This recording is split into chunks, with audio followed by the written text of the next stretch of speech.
चलो एग्जामिशन का चैप्टर हमारा पूरा खत्म हुआ, जिसके अंदर हमने एक सेक्शन को देखा था, सेक्शन नंबर 11। ठीक है, अब ये सेक्शन नंबर 11 जो है वो बेसिकली पावर देता है किस चीज की, एग्जामिशन ग्रांट करने की। एग्जामिशन हमने देखा था दो तरीके से ग्रांट की जाती है, या तो नोटिफिकेशन के जरिए या फिर स्पेशल ऑर्डर के जरिए। तो नोटिफिकेशन इन जनरल हो गया, और स्पेशल ऑर्डर कब हो गया, जब आपको कोई ऐसी एक्सेप्शनल सर्कमस्टांसेस आ जाती हैं तो आप उस केस में स्पेशल ऑर्डर पास करके भी एग्जामिशन दे सकते हैं।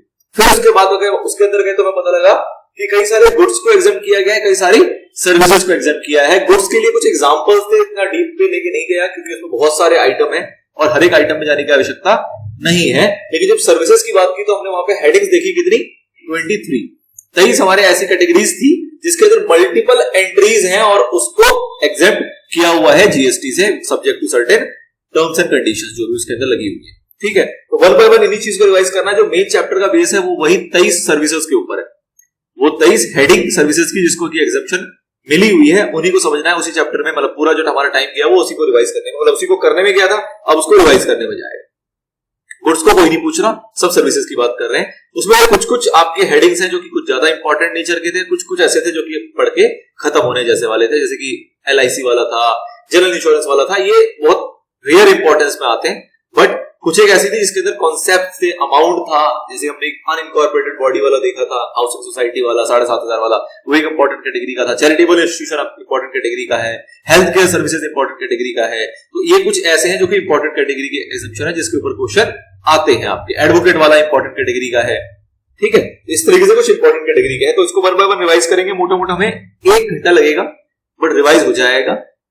ऑल्दो यहाँ पे थोड़ा काट छांट के दिया हुआ है रिवीजन पैटर्न में, लेकिन डीप अगर है तो डीप तो पीछे ही जो हमने पढ़ लिया। तो अगर डीप समझना होगा तो आपको पीछे वाला ही लेक्चर को दोबारा देखना पड़ेगा। हाँ, शॉर्ट में अगर समझना है, टू द पॉइंट समझना है, क्रक्स पे आना है, तो वो यहाँ पे आपका 1 घंटे में रिवाइज हो जाएगा। ऑल्दो ये काफी बड़ा चला है चैप्टर हमारा। ठीक है, तो देखो जी शुरू कर रहे हैं। सबसे पहले बात आ रही है सेक्शन 11 के अंदर क्या है, basically power to exempt from tax कैसे होता है, by way of issuance of या तो नोटिफिकेशन या फिर special order. Notification in general सी बात हो गई, तो एग्जेम्प्ट जनरली ईदर एब्सोल्युटली और subject to such condition as may be specified. जैसे कि हमने देखे अलग अलग चीजों के अंदर कि कुछ चीजें तो सीधी लाइन कर दी गई ये एग्जेम्प्ट है, और कुछ चीजों में कुछ कंडीशन लगा दी गई कि 3 साल तक एग्जेम्प्ट होगा, 7,500 तक होगा तो एग्जेम्प्ट होगा। ये सारी क्या है, कंडीशंस हैं। तो कुछ को तो एब्सोल्युटली एग्जेम्प्ट कर दिया गया और कुछ चीजों के अंदर क्या लगा दी, कुछ कंडीशंस की अगर ये फुलफिल होंगी तो क्या हो जाएगा, एग्जेम्प्ट अदरवाइज टैक्सेबल। अच्छा जी, गुड्स एंड और services of any specified description. अब एग्जम्पशन है वो किस को मिलती है, ऑब्वियसली गुड्स को भी मिलती है और सर्विसेज को भी मिलती है। गुड्स की ज्यादा डीप चर्चा नहीं होती, कुछ बेसिक्स हमने चीजें देख ली थी कि ये जो गुड्स होते हैं हमारे डेली यूज के, नेसेसिटी नेचर के, वो एग्जाम किए गए हैं। और सर्विसेज को क्लासिफाई किया गया है एंट्री वाइज, जिसको क्लासिफाई किया गया है 23 हेडिंग्स के अंदर। ठीक है, लास्ट वाले में अदर्स वाली बात है। अगर स्पेशल ऑर्डर की बात करें तो ये क्या करता है, बेसिकली ये भी एग्जम्पशन ही प्रोवाइड करता है, लेकिन कब, under circumstances of an exceptional nature. मतलब कुछ ऐसी घटना घट जाए तो उसके ऊपर अगर हमें किसी चीज को एग्जेम्प्ट करना हो तो वो किया जा सकता है, उसकी पावर दी गई सेक्शन 11 के अंदर। और हमें बताना भी पड़ेगा कि क्यों हमने ये ऑर्डर निकाला, और ऑब्वियस सी बात है कि वो ऑर्डर कैसा होना चाहिए, in public interest. Public interest में आप ऐसा समझ सकते हैं कि कोई क्राइसिस आ रही है अगर देश के ऊपर, तो उसके इसमें स्पेशल ऑर्डर के पावर को यूज किया जाएगा, और उसके अंदर हमें लगेगा कि कुछ गुड्स ऐसे भी जिसको कि एग्जेम्प्ट कर देना चाहिए फॉर टाइम भी, कुछ समय के लिए, ताकि लोगों को उससे क्या मिलेगा, relief.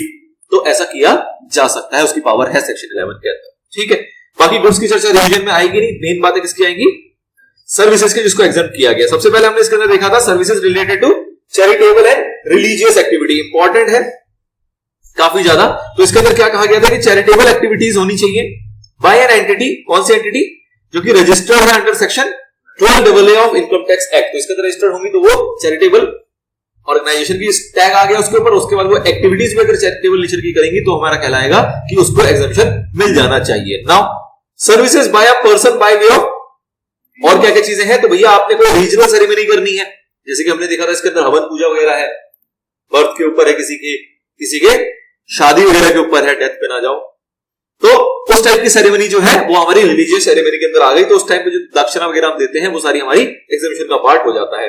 Renting of presence of a religious place meant to be general public owned and managed by the institution entities trust registered under section 12AA या फिर 1023C5 of the income tax act or body authority covered under section 1023BBA of the said act मतलब income tax act except where, तो except को छोड़ देगा तो हमें क्या समझ में आ रहा है कि अगर हम रेंटिंग पे दे रहे हैं, भाड़े पे दे रहे हैं, किन चीजों को भाड़े पे दे रहे हैं, जो कि मंदिर या रिलीजियस प्लेस जो होते हैं उसके आसपास के जो एरियाज होते हैं उसके जो दायरे में आते हैं। सपोज कि कोई एक टेंपल है, उसके आसपास का जो ग्राउंड है उसमें कुछ है, या ग्राउंड के बाहर कुछ दुकानें हैं उससे कनेक्टेड, कोई हॉल है, कोई कम्युनिटी हॉल है, या कोई और शॉप्स वगैरह है, तो इस टाइप की चीजों को अगर हम रेंट पे देते हैं तो वो भी हमारा एग्जेम्प्ट होता है। लेकिन शर्तें हैं कुछ। क्या शर्तें हैं कि जो अपन लोग रेंट पे देंगे उसके अंदर अगर हम रूम्स रेंट पे दे रहे हैं, अगर मान लो उसके अंदर हमारे पास रूम्स अवेलेबल है, उसको रेंट पे दे रहे हैं, तो उसके चार्जेस कितने होने चाहिए, 1000 रुपए से कम। पर डे में 1000 रुपए से ज्यादा हो जाएगा तो क्या हो जाएगा,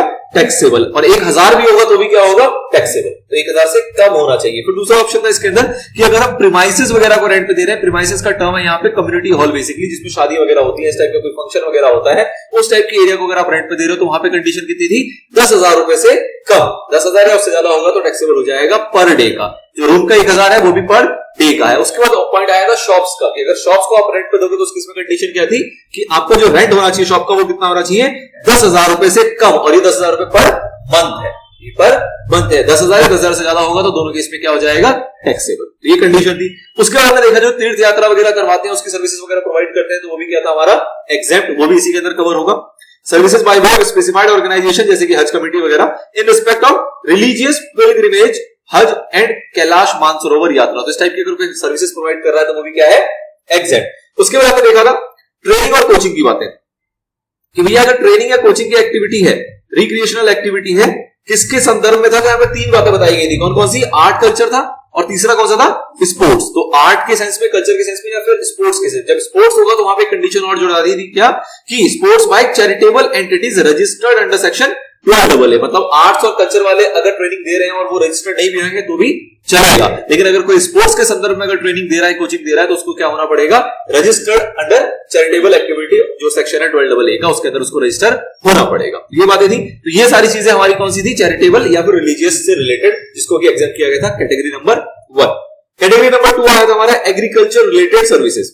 एग्रीकल्चर के अंदर क्या था कि अगर आप राइस से रिलेटेड कोई भी एक्टिविटी कर रहे हो तो वो एग्जेम्प्ट है। राइस से रिलेटेड कोई भी एक्टिविटी का मतलब क्या हो सकता है कि राइस की लोडिंग हो रही है, अनलोडिंग हो रही है, पैकिंग हो रहा है, स्टोरेज हो रहा है, या फिर वेयर हाउसिंग है राइस का, तो वो क्या है हमारा एग्जेम्प्ट। बहुत सिंपल है और बहुत इंपॉर्टेंट ये हमारा एक आइटम है राइस, जिसको अलग रखा गया बाकी एग्रीकल्चर प्रोड्यूस से। ऑल्दो वर्ड का यूज किया गया जनरली एग्रीकल्चर प्रोड्यूस, जिसके अंदर मल्टीपल चीजें कवर हो जाती हैं, लेकिन राइस को बाहर कर दिया गया कि भैया इसमें कोई कंफ्यूजन नहीं होनी चाहिए।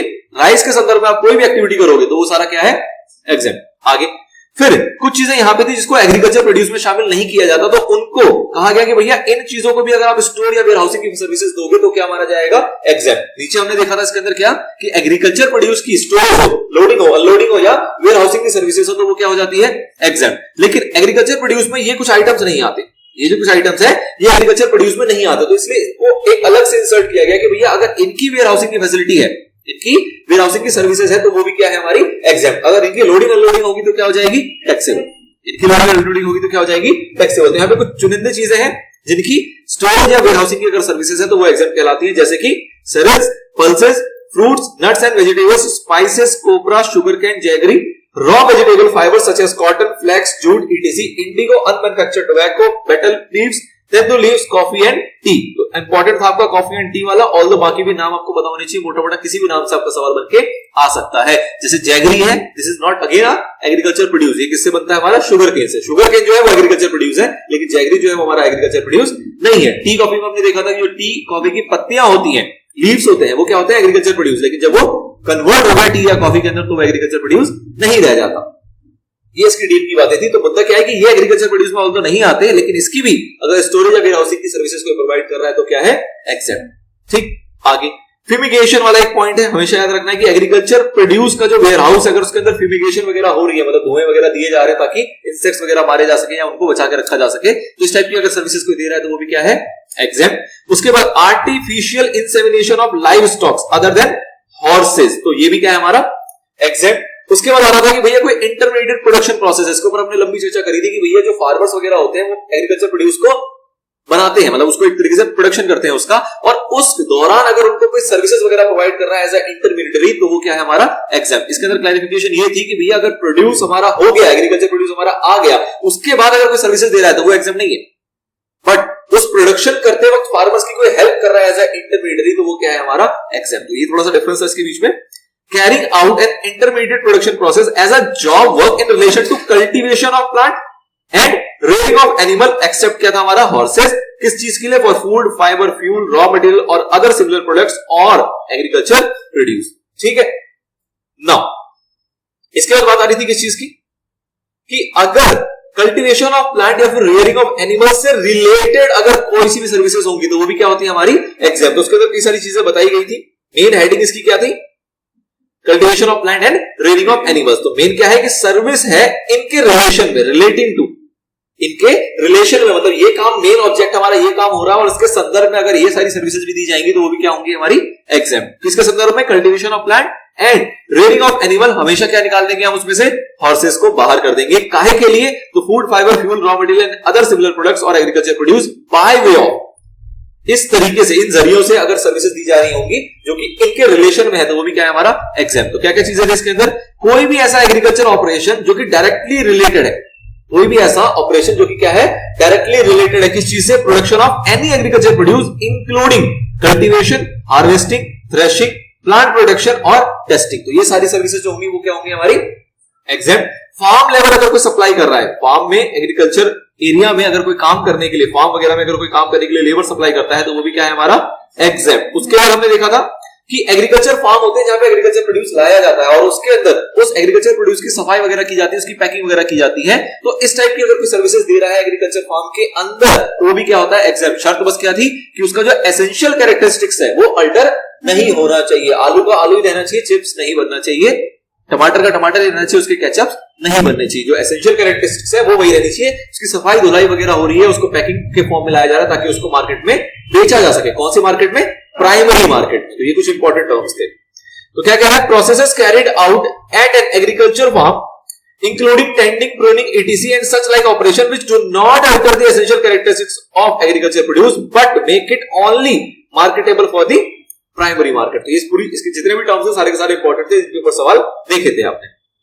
नाउ फिर हमने देखा था रेंटिंग और लीजिंग के अंदर दो बातें थी, कौन कौन सी, एक तो एग्रो मशीनरी था, दूसरा क्या था वैकेंट लैंड। वैकेंट लैंड के अंदर सात बात क्या थी कि भैया उसके साथ अगर कोई चीज, उसके साथ स्ट्रक्चर अगर जुड़ा हुआ है तो भी वो वही माना जाएगा, नहीं जुड़ा है तो भी वही माना जाएगा। मतलब कि सपोज कोई प्लॉट है, साइड में कोई हमने वो बना रखा है जहां पे हमारी सपोज जनरेटर चलता है, उसके लिए कोई कमरा बना रखा है या लेबर वगैरह के रहने के लिए कोई आधा कमरे बना रखे हैं, तो इस टाइप का कोई अगर स्ट्रक्चर है भी, चाहे परमानेंट चाहे टेम्पोररी, तो भी कोई दिक्कत नहीं है, वो क्या माना जाएगा वैकेंट लैंड ही माना जाएगा। और अगर उसकी रेंटिंग की जा रही है तो वो क्या होगा हमारा एग्जेप्ट है। क्यों, क्योंकि वैकेंट लैंड किसमें यूज हो रहा है, तो हमने ऊपर देखा सर्विस इन रिलेशन टू, काय के लिए, कल्टीवेशन ऑफ प्लांट या फिर रेयरिंग ऑफ एनिमल्स। तो ऑब्वियसली बात है अगर वैकेंट लैंड इस पर्पस के लिए यूज किया जा रहा है और उसको अगर रेंट पे दिया जा रहा है तो वो भी क्या है हमारा एग्जैक्ट। एग्रो मशीनरी है कोई जो एग्रीकल्चर के पर्पस से यूज हो रही है और अगर उसको रेंट पे या लीज पे दिया जा रहा है तो वो भी क्या है हमारा एग्जैक्ट। आगे उसके बाद देखा था एग्रीकल्चर प्रोड्यूस, ये वो टर्म आया जो ऊपर एक्सक्लूजन में था कि एग्रीकल्चर प्रोड्यूस की अगर आप लोडिंग करो, पैकिंग करो, स्टोरेज या वेयर हाउसिंग करो तो वो क्या होता है हमारा एग्जैम्प्ट। ऊपर वाली बातें वो थी जो एग्रीकल्चर प्रोड्यूस की डेफिनेशन में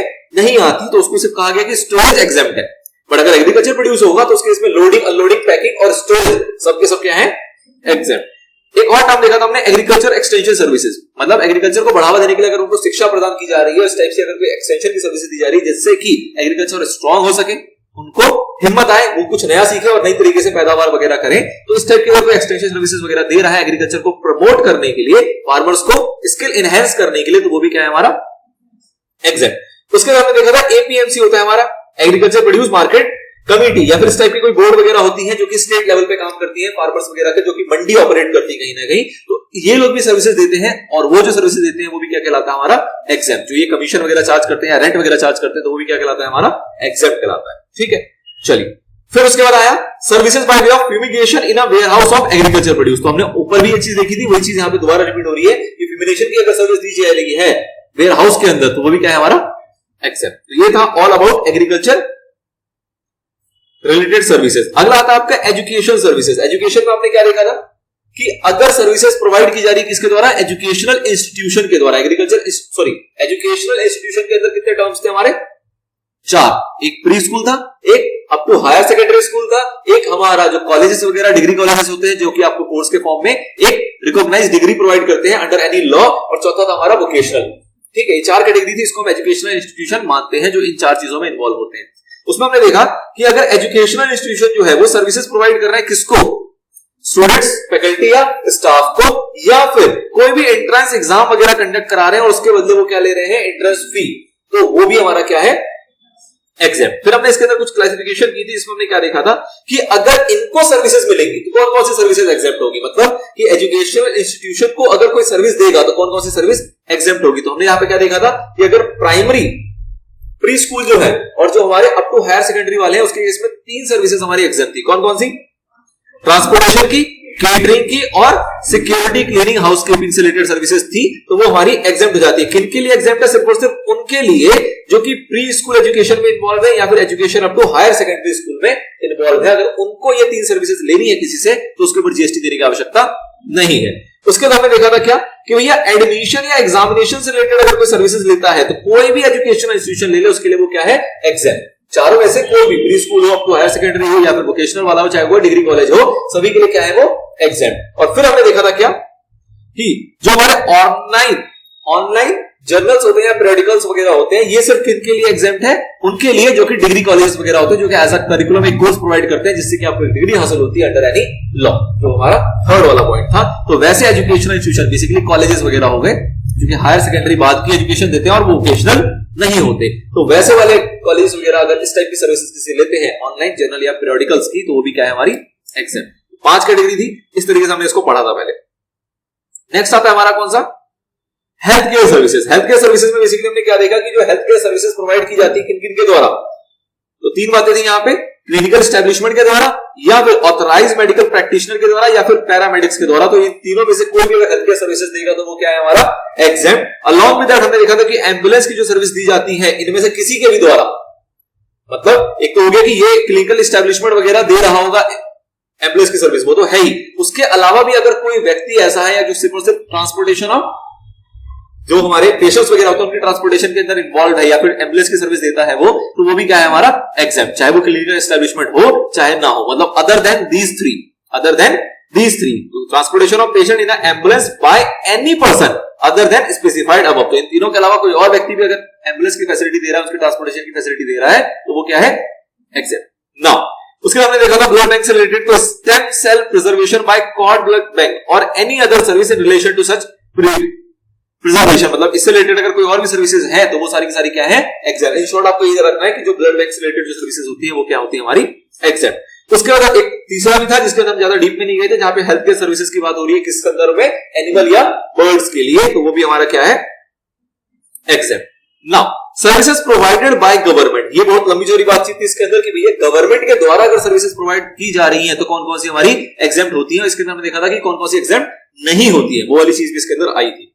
ठीक है, तो क्या कह रहे थे इसके अंदर कि भैया म्युनिसिपैलिटी और पंचायत वगैरह को कई सारे फंक्शंस दिए गए परफॉर्म करने के लिए, और वो फंक्शंस जो वो परफॉर्म करती है वो माना जाता है कि services perform by what government, और वो क्या होती है हमारी एग्जेम्प्ट। मतलब ये म्युनिसिपैलिटी या जो पंचायत वगैरह होती है जो सर्विसेज देती है अपने एरियाज के अंदर, वो सारी सर्विसेज क्या है हमारी एग्जेम्प्ट। उसके बाद हमने देखा था क्या कि भैया services by central government, state government, union territory या local authority excluding following services, मतलब इनको छोड़ के बाकी जो सर्विसेज वो देंगे वो क्या होती है हमारी एग्जेम्प्ट। तो इसके अंदर हमने पहला देखा था क्या department of post. Department of post के अंदर हमने क्लैरिफिकेशन देखी थी कि डिपार्टमेंट ऑफ पोस्ट सारी सर्विसेज जो देता है वो टैक्सेबल नहीं होती, कुछ एग्जेम्प्ट भी होती है, लेकिन यहां पे कुछ स्पेसिफाई की गई थी कि भैया ये वाली जो सर्विसेज अगर डिपार्टमेंट ऑफ पोस्ट देगा तो वो क्या है टैक्सेबल। ठीक है, कौन कौन सी, by way of speed post taxable है, एक्सप्रेस पार्सल पोस्ट टैक्सेबल है, life insurance and agency services provided to a person other than CG, SG या यूटी, ये भी एक्सेप्शन था कि भैया इन लोगों को देंगे तो एग्जेम्प्ट हो जाएगा। अदर देन दैट अगर डिपार्टमेंट ऑफ पोस्ट किसी को भी सर्विसेज दे रहा है तो वो क्या होता है हमारा टैक्सेबल। इन चारों से रिलेटेड अगर जनरल पोस्ट की सर्विस दे रहा होगा तो वो क्या है एग्जेम्प्ट। ये भी हमने क्लैरिफिकेशन पीछे डीप में देखा हुआ था। नाउ अगला है क्या एयरक्राफ्ट या वेसल की सर्विसेज है, गवर्नमेंट दे रही होती है ऑल्दो, लेकिन क्या है ये हमारा टैक्सेबल। और उसके बाद ट्रांसपोर्टेशन ऑफ गुड्स या पैसेंजर, ये भी सर्विसेज गवर्नमेंट दे रही होती है लेकिन ये क्या है हमारा टैक्सेबल। इसके बाद हमने देखा था कि भैया ये ए और सी, ये जो 3 पॉइंट हमने देखे इसको हम किस नाम से जानेंगे, स्पेसिफाइड सर्विसेज के नाम से। किस नाम से, स्पेसिफाइड सर्विसेज। तो फिर कहा गया कि भैया कोई भी सर्विस गवर्नमेंट दे रही है किसको, किसी भी व्यक्ति को, अदर देन स्पेसिफाइड सर्विस होना चाहिए, और किसको दिया जा रहा है, ये बिजनेस एंटिटी को दिया जा रहा है, तो वो क्या हो जाएगा हमारा टैक्सेबल। वो क्या हो जाएगा टैक्सेबल, क्योंकि हम एग्जेम्प्ट देख रहे हैं यहाँ पे, एक्सेप्ट देख रहे हैं, एक्सक्लूडिंग देख रहे हैं। तो एक्सक्लूडिंग का मतलब क्या है कि ये चारों पॉइंट क्या है आपके ये चारों पॉइंट क्या है आपके टैक्सेबल। तो उसके अंदर तीन तो कैटेगरी ऐसी आ गई जिसको हम स्पेसिफाइड सर्विसेज के नाम से जानेंगे। उसके अलावा चौथा ये आ गया कि कोई भी सर्विस दी जा रही है किसी भी बिजनेस एंटिटी को अदर देन 1 2 3, तो वो क्या है हमारा टैक्सेबल। बिजनेस एंटिटी का जनरली मतलब क्या होता है कि जो एलिजिबिलिटी उसकी रजिस्ट्रेशन की खत्म हो चुकी है, मतलब कि eligibility for exemption from registration अगर है उसकी तो वो एग्जेम्प्ट कैटेगरी में आ जाता है। क्योंकि ये सेकंड पॉइंट बता रहा है, क्या बता रहा है कि अगर सर्विस दी जा रही है इनके द्वारा, इन्हीं गवर्नमेंट्स के द्वारा, किसको, किसी भी ऐसी बिजनेस एंटिटी को जिसका टर्नओवर जो है वो अप टू कहां तक है, जहां तक कि उसको रजिस्ट्रेशन से एग्जेम्पशन मिल सकती है। तो मतलब छोटा वाला बिजनेस एंटिटी होगा तो उसके लिए एग्जेम्पशन है, लेकिन अगर बड़ा वाला बिजनेस एंटिटी होगा, मतलब रजिस्टर्ड बिजनेस एंटिटी होगा, तो वो क्या हो जाएगा, टैक्सेबल। ठीक है, आगे फिर हमने देखा कि भैया एक गवर्नमेंट दूसरे गवर्नमेंट को अगर सर्विस देती है तो वो भी क्या होता है आपका एग्जेम्प्ट। एक गवर्नमेंट दूसरे गवर्नमेंट को देती है तो क्या होता है एग्जेम्प्ट। गवर्नमेंट का सिंपली मतलब क्या है, ये चारों व्यक्ति central government, state government, union territory या फिर लोकल अथॉरिटी अगर एक है और वो दूसरे को देगी तो वो सर्विसेज क्या होती है exempt other than specified services. उसके बाद हमने देखा था क्या कि भैया अगर गवर्नमेंट जो है वो किसी को भी सर्विस दे रही है और जिसके अंदर उसको कंसिडरेशन जो मिल रहा है वो 5000 तक मिल रहा है, 5000 से ज्यादा नहीं मिल रहा, तो भी क्या होता है वो एग्जेम्प्ट। और अगर इसी के अंदर कंटिन्यूअस सप्लाई ऑफ सर्विस की बात करें तो 5000 को कैसे लेना है आपको, इन फाइनेंशियल ईयर। 5000 को कैसे ट्रीट करना होता है, in financial year, not a single service. ठीक है, तो services provided by central government, state government, union territory, local authority where consideration for such service does not exceed 5000 rupees. अगर कंसिडरेशन 5000 से ज्यादा नहीं है तो वो क्या हो जाएगा आपका एग्जेम्प्ट। हमने देखा था छोटी मोटी सर्विसेज जो गवर्नमेंट प्रोवाइड करती है उसको जीएसटी से बाहर रखने के लिए प्रोविजन इंसर्ट किया गया है। और ये एग्जम्पशन ऑब्वियसली बात है किस पे नहीं लगेगा, स्पेसिफाइड सर्विसेज पे नहीं लगेगा। जो तीन हमने बात करी, कौन सी तीन बात करी, डिपार्टमेंट ऑफ पोस्ट की सर्विसेज और एयरक्राफ्ट वेसल की सर्विसेज और ट्रांसपोर्टेशन ऑफ गुड्स और पैसेंजर का, उस केस में आपका कंडीशन एप्लीकेबल नहीं होता 5000 वाला। कंटीन्यूअस सप्लाई ऑफ सर्विसेज की बात करेंगे तो एग्जेम्पशन जो है shall apply only where the consideration charge for such services does not exceed ₹5000 in a financial year. तो वहां पे फाइनेंशियल ईयर याद रखना है कि 5000 की जो लिमिट है वो पूरे साल की मानी जाएगी। ठीक ना, अब बात की गई थी इसके अंदर कि भैया अगर कोई गवर्नमेंट एंटिटी है वो सर्विसेज देती है किसी और गवर्नमेंट को, गवर्नमेंट एंटिटी जो है वो सर्विस दे रही है गवर्नमेंट को, गवर्नमेंट एंटिटी किसको सर्विस दे रही है, गवर्नमेंट को। गवर्नमेंट का मतलब वो 4 व्यक्ति, ठीक है, वो 4 व्यक्ति या फिर कोई और पर्सन जिसको स्पेसिफाई किया गया है इन्हीं 4 गवर्नमेंट ने, ठीक है, और उसके बाद उसको क्या मिलता है कंसिडरेशन। लेकिन कंसिडरेशन जो मिलता है वो किस फॉर्म में मिलता है, ग्रांट के फॉर्म में मिलता है। किस फॉर्म में मिलता है, ग्रांट के फॉर्म में। तो उस केस में भी वो क्या होता है आपका एग्जेम्प्ट। हमने एग्जांपल देखा था इसके अंदर सीडेक का। सीडेक बेसिकली क्या है कि रिसर्च की ऑर्गेनाइजेशन है जो कि सेंट्रल गवर्नमेंट ने बनाई है। वो रिसर्च वगैरह करती है, गवर्नमेंट को रिसर्च करने की सर्विसेज दे रही है, रिसर्च करके नई नई चीजें, इनोवेटिव चीजें वो गवर्नमेंट को प्रोवाइड करती है और गवर्नमेंट उनको कंसिडरेशन तो देती है लेकिन किस फॉर्म में देती है, ग्रांट्स के फॉर्म में देती है। तो वो भी आपका क्या है एग्जेम्प्ट के दायरे में आ जाता है। नेक्स्ट हमने देखा था ओल्ड एज होम। गवर्नमेंट जो है वो रन कर रही है क्या, ओल्ड एज होम है, रजिस्टर होना चाहिए कहां पे, 12AA के अंदर। उसके अंदर जो लोग होंगे वो उनकी एज क्या होनी चाहिए, 60 इयर्स या उससे ज्यादा, और उससे जो कंसिडरेशन लिया जाएगा वो कितना होना चाहिए, 25,000 पर मंथ पर मेंबर, 25,000 पर मंथ पर मेंबर। और ये जो कंसिडरेशन है ये क्या होना चाहिए, ऑल इंक्लूसिव। ऑल इंक्लूसिव का मतलब इसके अलावा और कोई पैसे आप चार्ज नहीं करोगे, लॉजिंग या बोर्डिंग से रिलेटेड कोई भी पैसे, ठीक है, वो सारा कुछ क्या है इसी के अंदर समाया हुआ है। तो अगर ऐसी सर्विसेज भी प्रोवाइड की जा रही है ओल्ड एज होम की तो क्या है वो एग्जेम्प्ट। ठीक, अच्छा एक चीज के अंदर कंडीशन थी क्या, देखो services by an old age home run by central government, state government, any entity registered under section 12AA of the income tax act to its resident aged more than or equal to 60 years against consideration up to 25,000 per month per member provided that the consideration charge is inclusive of charges for boarding, lodging and maintenance। ठीक है, अच्छा एक चीज में और ध्यान दो, although यहाँ पे लिखी हुई नहीं है बट आपको ध्यान आ रहा होगा, इसके ऊपर हमने एक सवाल किया था जिसके अंदर क्या था कि इस टाइप की जो सर्विसेज होंगी वो कहां होनी चाहिए, रूरल एरियाज के अंदर। कहां होनी चाहिए, रूरल एरियाज के अंदर। एग्जांपल हमारे बेंगलोर में ऐसी कोई सर्विसेज दे रहा है तो क्या हो जाएगा, टैक्सेबल हो जाएगा क्योंकि वो रूरल में नहीं आता। याद आ रहा है, हाँ ठीक है।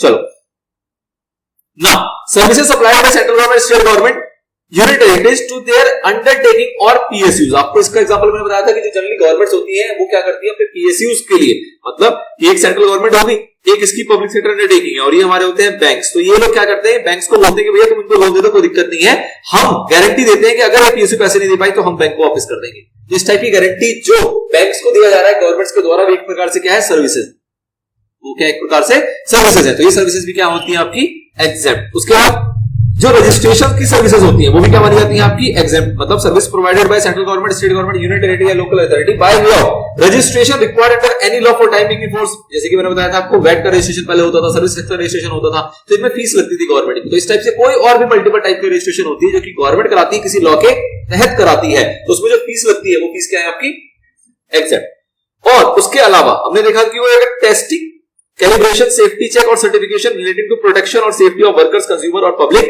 Eight large including fire licence required under any law for timing in force, वो भी क्या है आपका एग्जाम। मतलब कोई टेस्टिंग वगैरह करवा रहा है या कोई भी प्रोटेक्शन से रिलेटेड अपने लेबर है या कंज्यूमर है या कोई भी इस टाइप से किसी को प्रोटेक्ट करने के लिए कोई लाइसेंस वगैरह ले रहा है इस टाइप की, या कोई टेस्टिंग वगैरह करवा रहा है कि आप सेफ है कि नहीं है, तो उस टाइप की अगर कोई सर्विस दे रही है गवर्नमेंट या गवर्नमेंट की कोई भी एजेंसी, तो वो क्या है एग्जाम।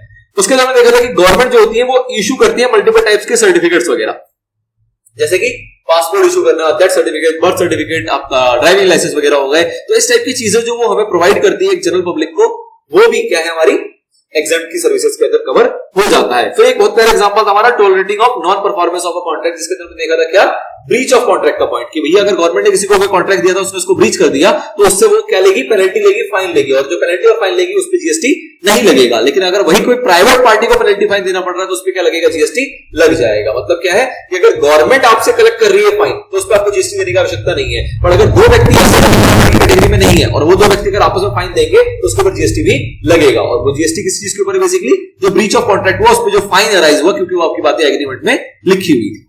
ठीक है, उसको किस नाम से हम जानते हैं कि service provided by central government, state government, union territory या local authority by way of tolerating non performance of a contract for which consideration in the form of fines और लिक्विडेटेड डैमेजेस पेबल टू किसको payment की जा रही है, central government, state government, union territory, local authority under such contract. तो इनको लोगों को पेमेंट अगर मिलेगी तो एग्जेम्प्ट है, इसके अलावा किसी और को अगर पेमेंट मिल रही होगी तो क्या हो जाएगा, टैक्सेबल। नाउ इसके अलावा देखा था कि भैया कई बार क्या होती है कि गवर्नमेंट जो होती है वो क्या देती है, राइट्स देती है कि नेचुरल रिसोर्सेज जो है वो यूज कर सकते हैं, लेकिन कौन यूज कर सकते हैं, सिर्फ और सिर्फ फार्मर्स, इंडिविजुअल फार्मर्स। किस पर्पस के लिए, एग्रीकल्चर के पर्पस के लिए। तो इस टाइप के अगर कोई राइट्स वगैरह दिए गए हैं गवर्नमेंट के द्वारा वो भी सर्विसेज का पार्ट है और उसके ऊपर जीएसटी आपका लेवी नहीं होगा। Services provided by central, state, union territory, local authority by way of assignment of right to use natural resources to an individual farmer for cultivation of plants and rearing of all life form of animal except हमेशा क्या रहेगा आपका horses for food, fibre, fuel, raw material and other similar products. तो इस type का अगर कोई licence वगैरह दिया गया है, कोई राइट टू यूज दिया गया है नेचुरल रिसोर्सेज का, तो वो सर्विसेज भी क्या है हमारी एग्जेम्प्ट के अंदर कवर हो जाती है। अगला था आपका कि आपने देखा था कि भैया कोई अगर आपसे चार्ज किया जा रहा है मर्चेंट ओवरटाइम चार्जेस, ये बेसिकली क्यों था, जब आप अपने गवर्नमेंट ऑफिसर्स को हॉलीडेज वाले दिन या फिर जो उनका ऑफ ड्यूटी के बाद अगर उनसे काम करवा रहे हो और उस काम के लिए अगर आप उससे कोई मैरीटाइम ओवरटाइम चार्जेस अगर ले रहे हो तो वो चार्जेस वाली जो पेमेंट आपको मिल रही होगी वो क्या होगी आपकी एग्जेम्प्ट। तो बेसिकली क्या था इसका कहने का मोटा मोटा मतलब कि अगर कोई सर्विस दी जा रही है किसके द्वारा, अगर कोई सर्विस दी जा रही है किसके द्वारा, central government, state government, union territory, किस वे में, तो आप क्या कर रहे हो, आप डिप्यूट कर रहे हो अपने ऑफिसर्स को, कब, आफ्टर ऑफिस आवर्स, ऑफिस का टाइम खत्म हो गया उसके बाद अपने ऑफिसर्स को बोला कि भैया ये काम करके दो कुछ भी रीजन से, और उसके लिए आप सामने वाले पार्टी से क्या ले रहे हो, ऑब्वियसली चार्जेस, जिसके लिए वो काम कर रहे हो उससे क्या ले रहे हो, चार्जेस। तो गवर्नमेंट डिप्यूट कर रही है अपने ऑफिसर्स को कब, छुट्टी वाले दिन, आफ्टर ऑफिस आवर्स या फिर ऑन हॉलीडेज फॉर इंस्पेक्शन या फिर कंटेनर स्टफिंग, कंटेनर को भरवाने के लिए या फिर इंस्पेक्शन वगैरह करवाने की आप सर्विस प्रोवाइड कर रहे हो और उसके बिहाफ पे आप उससे क्या लेते हो, मर्चेंट ओवरटाइम चार्जेस। ठीक है, ये हरकत किस रिलेशन में होनी चाहिए, टू इंपोर्ट एक्सपोर्ट कार्गो, जो इंपोर्ट एक्सपोर्ट कार्गो है उसकी इंस्पेक्शन करवानी है या उसके अंदर स्टफिंग करवानी, कंटेनर स्टफिंग करानी है, इस टाइप की सर्विस अगर आप नॉर्मल प्रोसीजर में लोगे, मान लो कि ऑफिसर अपनी ड्यूटी टाइम में वो सर्विस दे रहा है तो उस केस में जीएसटी लगेगा नहीं लगेगा, लगेगा। पर अगर ड्यूटी टाइम के बाद दे रहा है या फिर छुट्टी वाले दिन दे रहा है और उसके लिए आप अलग से एक चार्ज सामने वाले से ले रहे हो जिसका नाम है मैरीटाइम ओवरटाइम चार्जेस, तो उस केस में जीएसटी आपका नहीं लगेगा। ना एक और देखा था आपने, स्टेट गवर्नमेंट अगर सर्विस देती है किसको, ईआरसीसी को। ईआरसीसी क्या था आपका, एक्सप्रेस रॉयल्टी कलेक्शन कॉन्ट्रैक्टर, जो बेसिकली क्या करता है कि जो भी आपने राइट्स वगैरह दे रखे हैं उसके बदले में जो उनकी रॉयल्टी कलेक्शन का काम वो करता है। और उसके अंदर हमने देखना होता है क्या, एक चीज हमने इसके अंदर देखी थी, क्या देखी थी कि सेंट्रल गवर्नमेंट ने क्या किया, किसी को राइट्स दे रखे यूज करने का और इसके बदले इसको रॉयल्टी आती है। इन्होंने क्या किया, ईआरसीसी को अपॉइंट किया और इसको कहा कि भैया तुम जो है ना हमारे बदले रॉयल्टी कलेक्ट करोगे इनसे। ठीक है, तो ये जो इनसे रॉयल्टी ली जा रही है इसके ऊपर जीएसटी लग रहा है कि नहीं लग रहा है, इस पर जीएसटी लग रहा है। लेकिन जो हमने इनको एक ड्यूटी दी, और इनसे कहा कि तुम हमारे को रॉयल्टी कलेक्ट करके दोगे, ये क्या है आपका जीएसटी एग्जेम्प्ट है, ये क्या है आपका जीएसटी एग्जेम्प्ट है। तो इस केस में हमने एक चीज बहुत ध्यान से देखी थी क्या, कि ये जो एग्जेम्प्ट है ना, ये कभी भी इस जीएसटी से ज्यादा नहीं होना चाहिए, जो जीएसटी पेड है इससे ज्यादा नहीं होना चाहिए। याद आ रहा है कि अगर जीएसटी पेड से ज्यादा हो जाएगा तो उस केस में आपको एग्जेम्पशन नहीं मिलेगी, रिमेनिंग अमाउंट ईआरसीसी को पे करना पड़ेगा, ईआरसीसी को पे करना पड़ेगा। लेकिन अगर एग्जेम्पशन कम है और जीएसटी पेड ज्यादा है तो कोई दिक्कत नहीं है, उसके अंदर ईआरसीसी की जो सर्विस होगी वो क्या होगी, एग्जेम्प्ट। तो याद अगर आ रहा हो। और लास्ट था इसके अंदर रिहेबिलिटेशन प्रोफेशनल्स, बेसिकली क्या, जो कि प्रोफेशनल रिहेबिलिटेशन टाइप की सर्विसेज प्रोवाइड करते हैं पेशेंट्स वगैरह को ऑब्वियसली, और कहां पे ऐसे एस्टेब्लिशमेंट जो कि कौन चला रहा है, गवर्नमेंट के द्वारा चलाई जा रही हैं। Services provided by rehabilitation professionals recognised under the RCI act 1992 by way of rehabilitation therapy और counselling and such other activity as covered by the said act as medical establishment at कहां, medical establishment, educational institution या फिर rehabilitation centre. Establish किसने कर रखा है, ये कौन चला रहा है, सेंट्रल गवर्नमेंट, स्टेट गवर्नमेंट या यूनिट टेरिटरी या फिर कोई ऐसी एंटिटी जो कि रजिस्टर्ड है 12 के अंदर। इस टाइप की एंटिटी अगर कोई इस टाइप की एस्टेब्लिशमेंट चला रही है और वहां रिहेबिलिटेशन का काम किया जा रहा है रिहेबिलिटेशन प्रोफेशनल्स के द्वारा, तो वो सर्विस क्या है आपकी, एग्जेम्प्ट। ये सारी बातें थी गवर्नमेंट से रिलेटेड, थोड़ा सा लेंथी है ये वाला एरिया हमारा।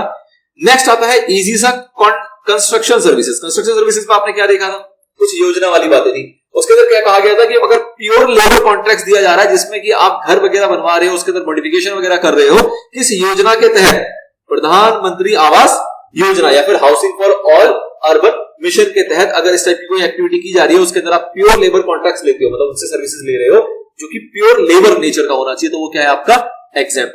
फिर हमने देखा था इसके अंदर एक इलेक्ट्रिसिटी डिस्ट्रीब्यूशन यूटिलिटीज, मतलब क्या है, बेसिकली जो फार्मर्स वगैरह हैं जो एग्रीकल्चर पर्पस के लिए उनको ट्यूबवेल तक आप इलेक्ट्रिसिटी डिस्ट्रीब्यूट कर ले हो, मतलब इलेक्ट्रिसिटी का जो आपका डिस्ट्रीब्यूशन का नेटवर्क है वो लेके जा रहे हो कहां तक, उनके फार्म तक या फिर उनके ट्यूबवेल वगैरह तक, जहां पे वो आपकी बिजली को यूज करते हुए अपने काम को आसानी रूप से कर पाएंगे। तो इस टाइप की सर्विस अगर कोई दे रहा है तो वो भी क्या है आपका, exempt. Services supplied by electricity distribution utilities by way of construction, erection, commissioning और installation of infrastructure for extending electricity distribution network. आपने उसको एक्सटेंड किया कहां तक, up to the tubewell of the farmer या एग्रीकल्चरिस्ट फॉर एग्रीकल्चर यूज। तो इस type का आप नेक काम कर रहे हो तो इस सर्विस को भी क्या मानेंगे हम, एग्जेम्प्ट।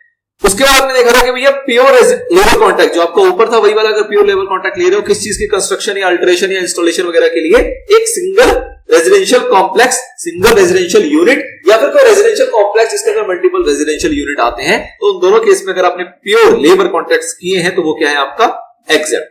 फिर एक और चीज आपने देखी थी कि अगर सप्लाई किया जा रहा है टीडीआर, एफएसआई या लॉन्ग टर्म लीज, किसको, डेवलपर्स वगैरह को, तो लॉन्ग टर्म लीज अगर डेवलपर्स को दी जा रही है, बस उसमें कंडीशन एक क्या थी कि भैया डेवलपर्स को जो उसका कंप्लीशन सर्टिफिकेट है उससे पहले पहले अपने सारे जो फ्लैट्स वगैरह, सारे यूनिट्स वगैरह है वो क्या कर देने हैं, बेच देने हैं, तो उस केस में उसको एग्जम्पशन मिलेगी। लेकिन अगर वो नहीं बेच पाएगा तो उस केस में आपने क्या देखा था कि वो टैक्सेबल हो जाएगा। टैक्सेबल कितना होगा, अगर अफोर्डेबल हाउसिंग होगा तो 1% और अदर देन अफोर्डेबल हाउसेज होगा तो 5%। तो ये वाली चीज थी इसके अंदर। देन नेक्स्ट आता है आपका services of transport of passenger with without accompanied belongings. तो ये वाला भी बहुत पॉइंट अच्छा था, जहां पे आप पैसेंजर की ट्रांसपोर्टेशन की बात करते हो। इसमें आपने क्या देखा था कि भैया अगर एयर की सर्विसेज दी जा रही है कुछ नोटिफाइड एयरपोर्ट्स के, तो वो क्या है आपकी, एग्जेम्प्ट। कौन से नोटिफाइड थे आपके, तो एयर एम्बार्किंग फ्रॉम या terminating in an airport located in north eastern states of India और बैकडोगरा इन वेस्ट बंगाल। तो ये कुछ स्टेट्स यहाँ पे बताए गए थे, यहाँ पे नाम नहीं लिखे हो तो आपने नाम पढ़े थे इसके। तो अगर नॉर्थ ईस्टर्न स्टेट्स के हैं एयरपोर्ट तो उसके अंदर जो आपको एयरपोर्ट की सर्विसेज मिल रही है वो क्या है आपकी, एग्जेम्प्ट। उसके बाद आपने देखा था कॉन्ट्रैक्ट कैरेज अगर होगा तो वो एसी वाला नहीं होना चाहिए, तो वो भी क्या है, एग्जेम्प्ट। और उसके बाद आपने देखा था स्टेज कैरेज अगर होगा, स्टेज कैरेज का बेसिकली मतलब क्या है, जो स्टेट लेवल पर ऑपरेट करता है, और कॉन्ट्रैक्ट कैरेज का मतलब क्या है, जो आप कॉन्ट्रैक्ट करते हो और आपको कहीं से कहीं लेके जाता है, उसमें कोई दिक्कत नहीं है। बस शर्त क्या है वहां पे, क्या नहीं होनी चाहिए, एयर कंडीशन नहीं होना चाहिए। तो non air conditioner contract carriage other than, इनको छोड़ के रेडियो टैक्सी या फिर transportation of passenger excluding tourism, conducted tour, charter और हायर, इस टाइप की अगर एक्टिविटी उसको छोड़ के अगर आपका कॉन्ट्रैक्ट कैरेज है विच इज नॉन एसी, तो वो क्या है आपका, एग्जेम्प्ट। उसके बाद स्टेज कैरेज है again other than air condition stage carriage, तो वो भी क्या है आपका, एग्जेम्प्ट। फिर आपने एक और कॉन्सेप्ट इसका देखा था आरसीएस एयरपोर्ट। आरसीएस एयरपोर्ट का बेसिकली मतलब क्या है, रीजनल कनेक्टिविटी स्कीम के तहत अगर कोई एयरपोर्ट बनाया गया है और वो एयरपोर्ट अगर सर्विसेज दे रहा है तो वो भी आपका क्या माना जाता है, एग्जेम्प्ट। कितने साल तक, 3 साल तक। कितने साल तक? 3 साल तक। ये जब आपने अपना ऑपरेशन कमेंस कर दिया, स्टार्ट कर दिया, तो आपको प्रमोट करने के लिए 3 साल आपकी सर्विसेज को क्या किया जा रहा है? एग्जेम्प्ट। उसके बाद से क्या हो जाएगा? टैक्सेबल। उसके बाद services, such services provided bye, कुछ सर्विसेज यहाँ पे आई थी अलग अलग टाइप की, जैसे कि रेलवे था। रेलवे में हमने क्या देखा था कि फर्स्ट क्लास होगा या फिर कोई भी एसी का कोच होगा तो वो टैक्सेबल है, लेकिन उसके अलावा क्या हो जाता है आपका? एग्जेम्प्ट। तो रेलवेज एग्जेम्प्ट है इन क्लास अदर देन, किसको छोड़ के? फर्स्ट क्लास या फिर एयर कंडीशन कोच को छोड़ के बाकी सारे रेलवे जो है वो आपके एग्जेम्प्ट है। उसके बाद हमने देखा था metro, monorail, tramway, inland waterways, public transport other than, इसमें भी कौन कौन सी छूट गई थी? Predominantly for located purpose in a vessel between place located in India. तो इसके अंदर हमने देखा था कि कोई ऐसा वेसल है जो इंडिया के अंदर एक जगह से दूसरी जगह जा रहा है और अगर वो मेनली टूरिस्ट पर्पस के लिए यूज हो रहा है तो टैक्सेबल हो जाएगा। बट इन जनरल अगर वो as a public transport use किया जा रहा है, पब्लिक को एक जगह से दूसरी जगह ले जाने के लिए, तो क्या है वो? एग्जेम्प्ट। और लास्ट आपने देखा था meter taxis, auto rickshaw including e rickshaw, ये भी क्या है आपका? एग्जेम्प्ट। जीएसटी के ऊपर नहीं लगता।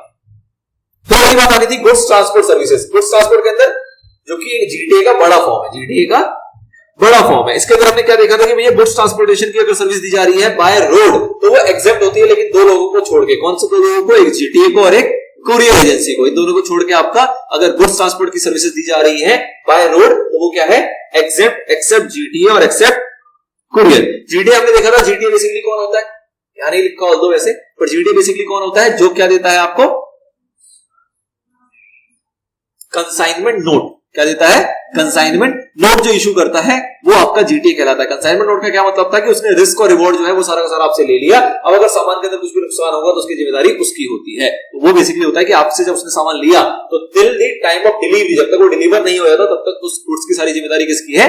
जीटीए की है। ठीक है, तो वो कंसाइनमेंट नोट अगर कोई इशू कर रहा है तो वो जीटीए है, और अगर कोई इशू नहीं कर रहा है तो वो जीटीए नहीं है। तो जीटीए होगा टैक्सेबल है, कुरियर एजेंसी होगा टैक्सेबल है। अदरवाइज अगर कोई रोड से ट्रांसपोर्टेशन दे रहा है आपको गुड्स ट्रांसपोर्टेशन की सर्विस तो क्या है?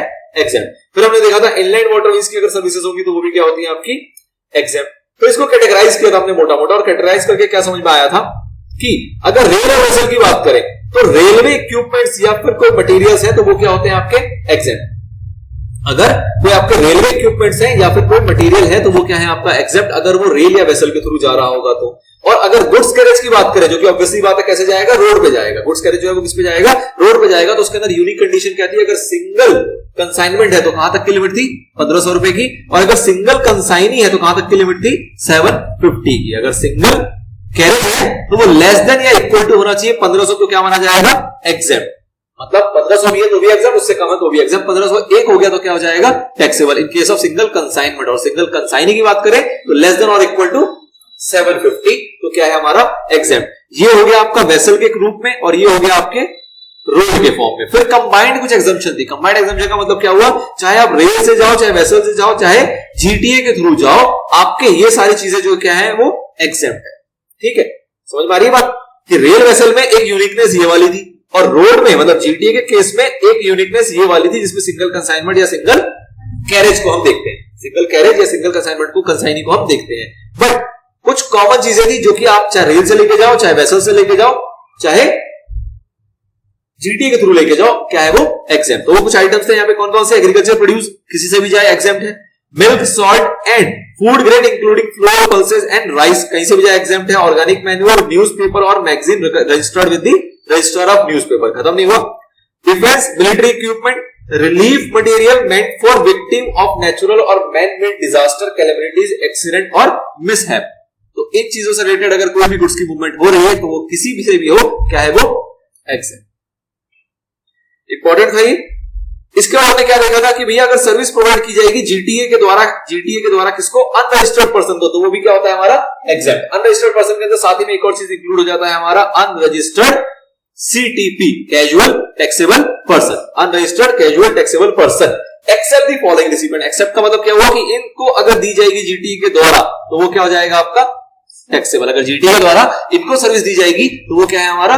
टैक्सेबल। कौन कौन से लोग थे? फैक्ट्री जो कि फैक्ट्रीज एक्ट में रजिस्टर्ड है, सोसाइटी जो सोसाइटीज एक्ट में रजिस्टर्ड है, कोऑपरेटिव सोसाइटी जो कि कोऑपरेटिव एक्ट में रजिस्टर्ड है, बॉडी कॉर्पोरेट जो कि रजिस्टर्ड होनी चाहिए, पार्टनरशिप फॉर्म या फिर AOP, partnership form including AOP, और रजिस्टर्ड कैजुअल टैक्सेबल पर्सन। अगर अनरजिस्टर्ड है तो एग्जेम्प्ट है, पर अगर रजिस्टर्ड कैजुअल टैक्सेबल पर्सन होगा तो क्या हो जाएगा आपका? टैक्सेबल। पार्टनरशिप फॉर्म में आपको हमेशा ध्यान रखना होता है कि इसके अंदर एलएलपी हमारा इंक्लूडेड है।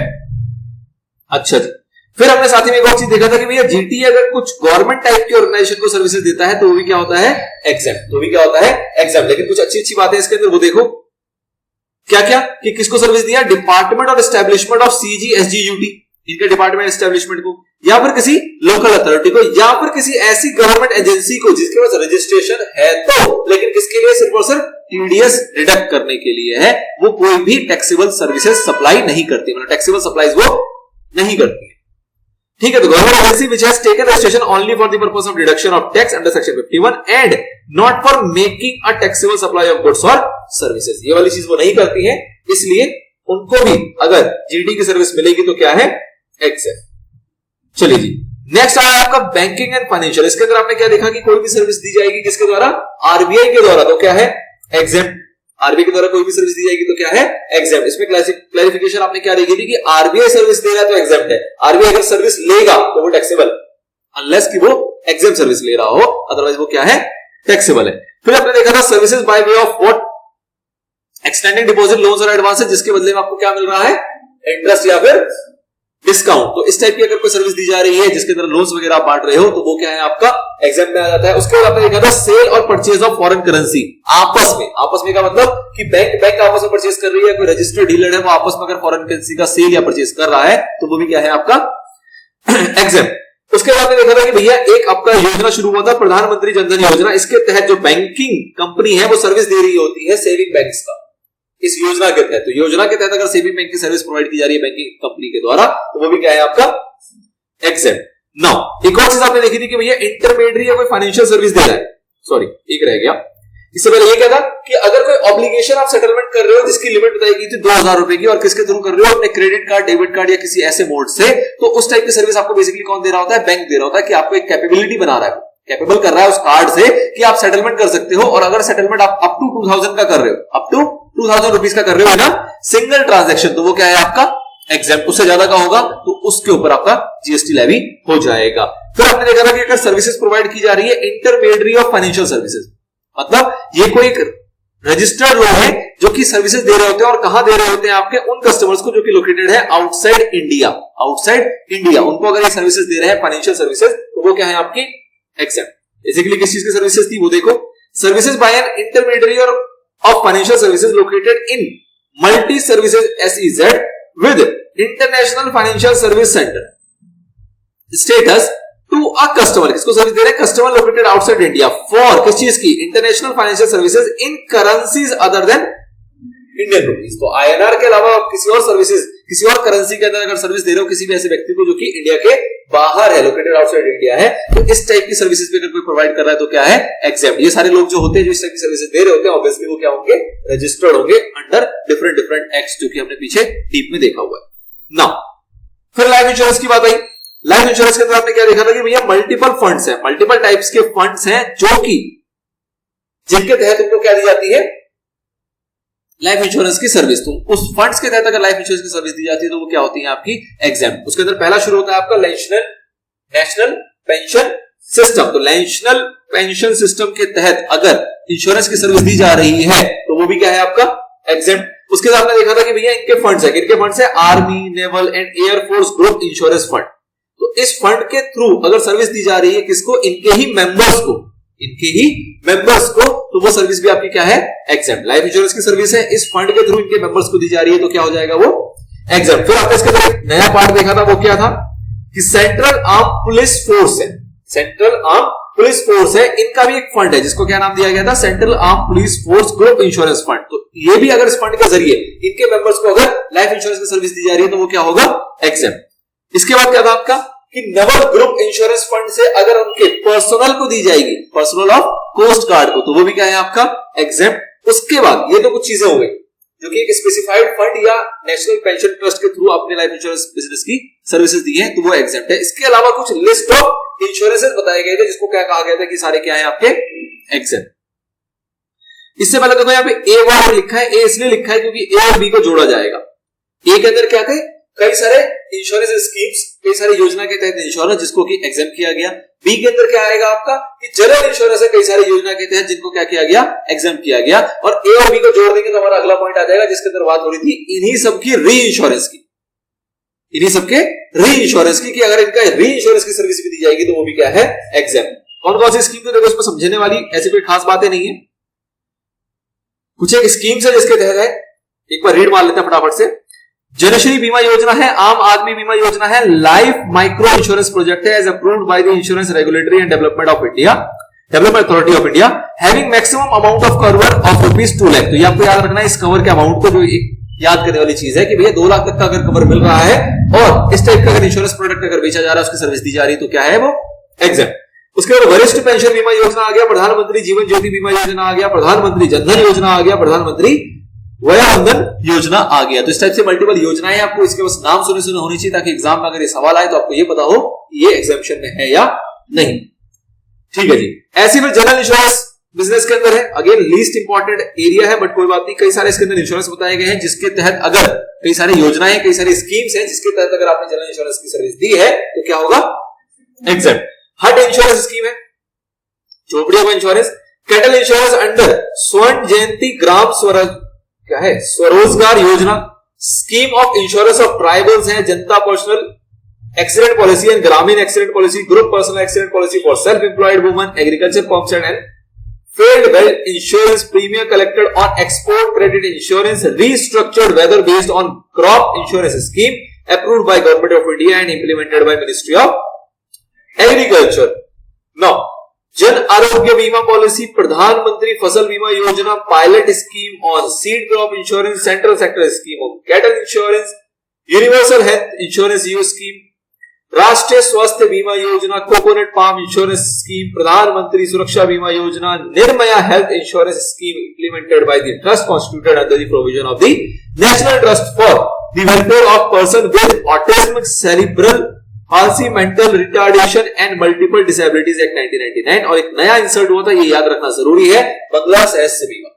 ठीक है, तो ये कुछ बीमा के कुछ लिस्ट है जो कि अगर इसके तहत आपने जनरल इंश्योरेंस की सर्विस दी है तो क्या होगी, एग्जेम्प्ट। इनके अलावा अगर दी है तो क्या हो जाएगा, टैक्सेबल। तो अगेन बार बार रिपीट कर रहा हूं कि आपको बस ये सारे याद नहीं करने हैं, बस इतनी बार इसको रीड कर लेना है ताकि एग्जाम में बस ये पहचान पाओ कि ये एग्जामिनेशन में था या नहीं, बस।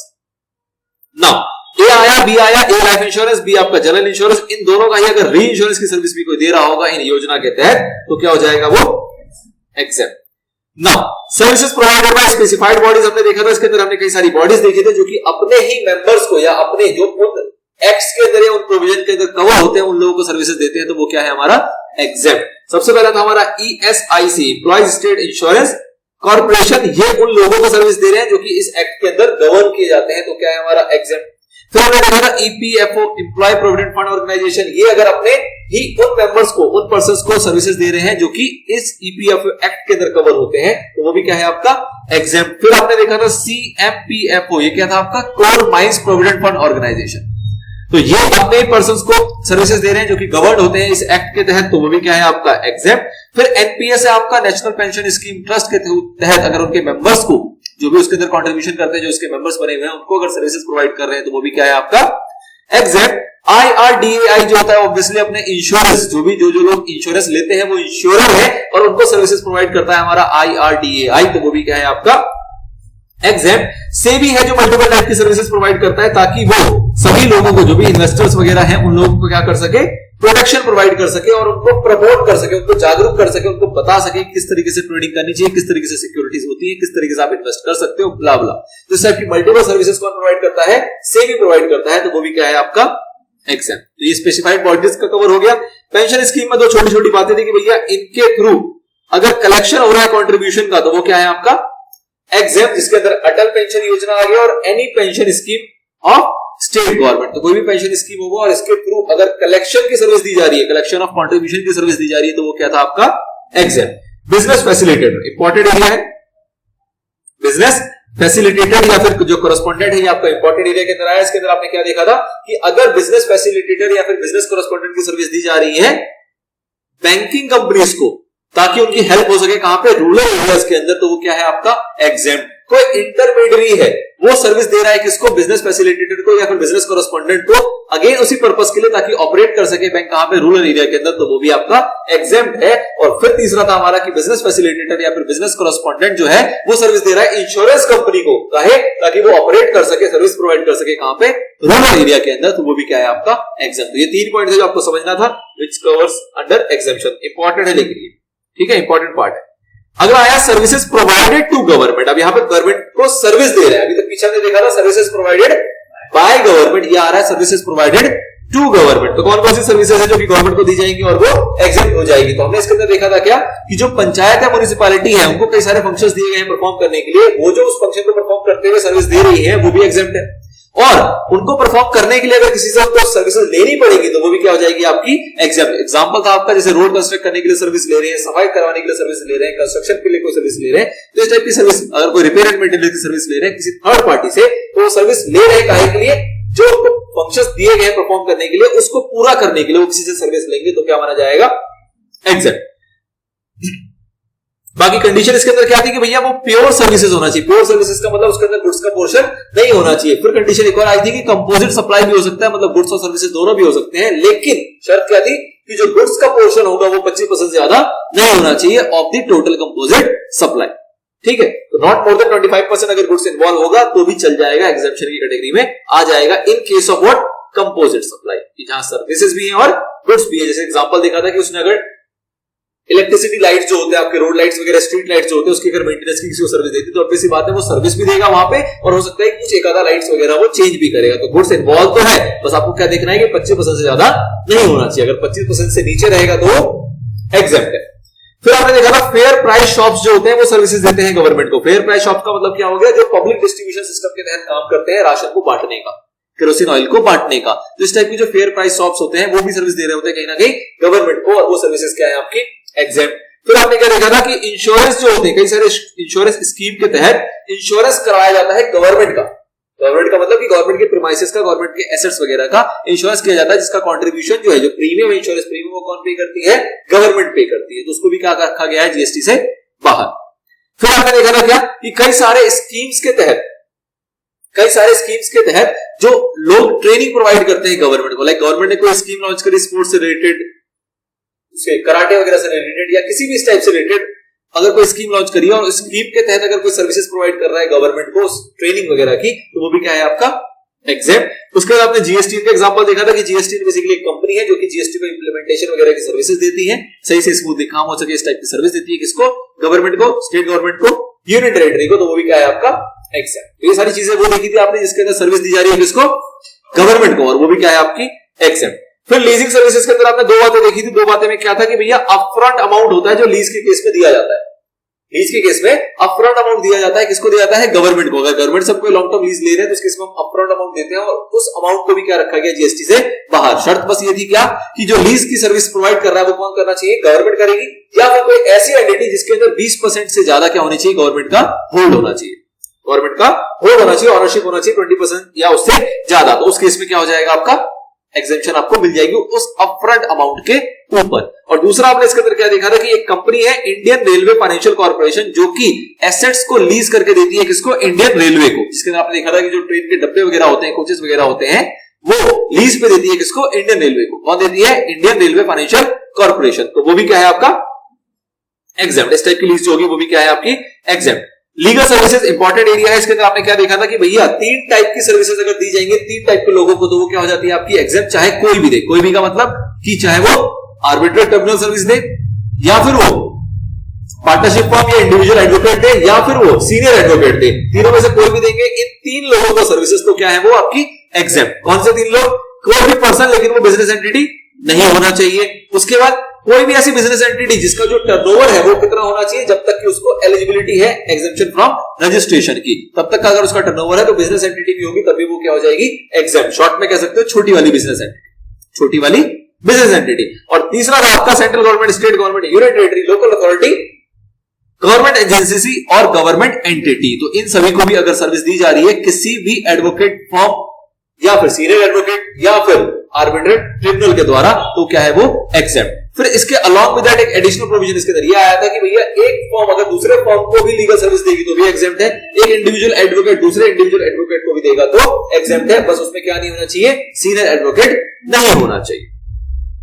नेक्स्ट आता है स्पॉन्सरशिप ऑफ स्पोर्ट्स इवेंट, बहुत ज्यादा इंपॉर्टेंट नहीं है ये। इसके अंदर आपने क्या देखा था कि भैया अगर स्पोर्ट्स इवेंट ऑर्गेनाइज किया जा रहा है किसके द्वारा, रिकॉग्नाइज स्पोर्ट्स बॉडी, सिंपली ऐसा कह सकते हो, रिकॉग्नाइज स्पोर्ट्स बॉडी के द्वारा अगर स्पोर्ट्स इवेंट वो करा जा रहा है ऑर्गेनाइज तो क्या हो जाएगा आपका स्पॉन्सरशिप बेसिकली एग्जेम्प्ट। तो रिकॉग्नाइज स्पोर्ट्स बॉडी आप बेसिकली कहोगे नहीं, जो यहाँ पे कुछ 5 बातें लिखी है इनको आपको थोड़ा थोड़ा ध्यान रखना है। कैसे ध्यान रखोगे कि भैया ऑर्गेनाइज किसके द्वारा किया जा रहा है, नेशनल स्पोर्ट्स फेडरेशन और its affiliates federation where participating teams और इंडिविजुअल रिप्रेजेंट कर रहे हैं किसको, डिस्ट्रिक्ट को, स्टेट को, जोन को या फिर कंट्री को। तो आपको बस याद रखना है क्या, नेशनल स्पोर्ट्स फेडरेशन, इतने से आपकी बात बन जाएगी। अगला बाय ऑर्गेनाइज किसके द्वारा किया जा रहा है, एसोसिएशन ऑफ इंडियन यूनिवर्सिटीज और inter universities sports board, school games federation of India, all India sports council for the deaf Paralympic committee of India और स्पेशल ओलंपिक्स भारत। कहीं ना कहीं आपको इसको इस तरह से ध्यान रखना है कि कुछ स्कूल यूनिवर्सिटीज बोर्ड की बातें कर रहा है तो वो वाला भी आपका इसके अंदर कवर हो जाता है। इसके बाद आया by the central civil services cultural and sports board, ये आपको इससे याद रहेगा कि सेंट्रल सिविल सर्विसेज ये कीवर्ड है इसका, जिससे आपको याद रह सकता है कि अगर इसके द्वारा ऑर्गेनाइज किया जा रहा है तो वो भी क्या है, part of national games by the Indian Olympic association. और लास्ट आपको एक योजना की बात हुई थी जिसके अंदर आपने देखा था पंचायत युवा क्रीड़ा और खेल अभियान स्कीम। इस स्कीम के तहत अगर ऑर्गेनाइज किया जा रहा है स्पोर्ट्स इवेंट और उसकी स्पॉन्सरशिप जो होगी वो क्या मानी जाएगी, एक्सेप्ट। बहुत ज्यादा इंपॉर्टेंट नहीं है क्योंकि बिल्कुल बेयर हो गया, इसमें से जनरली सवाल नहीं बनते हैं। फिर आपने देखा था नेशनल स्किल डेवलपमेंट कॉर्पोरेशन की चर्चा थी किसके अंदर, स्किल डेवलपमेंट सर्विसेज के अंदर। इसके अंदर सारी बातें किससे ऊपर चल रही थी, एनएसडीसी एनएसडीसी एनएसडीसी, ठीक है ना, एनएसडीसी सर्विस दे रही है, एनएसडीसी के प्रोग्राम से रिलेटेड होना चाहिए, तो मोटा मोटा एनएसडीसी का पूरा खेल था इसके अंदर। Services provided by what, NSDC setup by government of India, या फिर कोई और सेक्टर स्किल काउंसिल जिसको अप्रूव किया किसने, एनएसडीसी, या फिर कोई असेसमेंट एजेंसी जिसको अप्रूव किसने किया है, सेक्टर स्किल काउंसिल या फिर एनएसडीसी, या फिर कोई ट्रेनिंग पार्टनर जिसको भी अप्रूव किसने किया है, सेक्टर स्किल काउंसिल या फिर एनएसडीसी। अब ये सारे लोग क्या कर रहे हैं, सर्विस प्रोवाइड कर रहे हैं, किस रिलेशन में प्रोवाइड कर रहे हैं, कोई भी ऐसा प्रोग्राम, कोई भी ऐसा स्किल डेवलपमेंट प्रोग्राम जो कि किसके द्वारा इंप्लीमेंट किया गया है, एनएसडीसी, या फिर कोई ऐसा वोकेशनल स्किल डेवलपमेंट कोर्स है under the national skill certification and monetary reward scheme, या फिर कोई और एनी अदर स्कीम जो कि किसके द्वारा इंप्लीमेंट किया गया है, एनएसडीसी। तो मोटा मोटा स्किल डेवलपमेंट में इससे रिलेटेड कोई भी चर्चा होगी तो वो क्या है आपका, एग्जेम्प्ट। इसके बाद जो यूनिकनेस आई थी वो 2 बातों में आई थी, क्या क्या, कि services of assessing bodies empanelled centrally by DGT, services दे रही है कौन, कोई असेसिंग बॉडी जो असेसमेंट वगैरह का काम करती है और वो इंपैनल्ड किसके द्वारा किया गया है, डीजीटी के द्वारा, ministry of skill development and entrepreneurship bye way of assessment under the SDI scheme.